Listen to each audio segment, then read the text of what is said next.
प्रेरणा देवी की कहानी। एक समय की बात है, एक छोटे से गांव में एक गरीब लड़की रहती थी जिसका नाम मीरा था। मीरा के पास न तो धन था, न ही किसी प्रकार की सुख सुविधा, परंतु उसके अंदर कुछ कर दिखाने की अद्भुत इच्छा थी।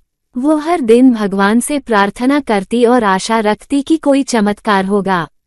एक दिन जंगल में लकड़ियां बीनते हुए मीरा की मुलाकात एक सुंदर स्त्री से हुई जो तेजस्वी और दिव्य लग रही थी।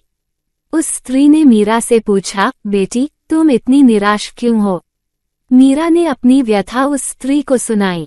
उस स्त्री ने मुस्कुराते हुए कहा, मैं प्रेरणा देवी हूँ। तुम्हें चमत्कार की आवश्यकता नहीं है, बस अपने अंदर की शक्ति को पहचानो। मीरा आश्चर्यचकित होकर बोली, लेकिन मेरे पास तो कुछ भी नहीं है। देवी ने कहा, तुम्हारे पास साहस, मेहनत और आत्मविश्वास की शक्ति है। इनका प्रयोग करो। दुनिया में सबसे बड़ी ताकत तुम्हारे भीतर है। मीरा ने देवी के शब्दों को मन में बैठा लिया। उसने अपनी पढ़ाई फिर से शुरू की और मेहनत करते हुए कई चुनौतियों का सामना किया। धीरे धीरे वह गांव की सबसे शिक्षित लड़की बन गई और बाद में एक बड़ी अधिकारी बनी। जब वह गांव लौटी तो लोग हैरान थे।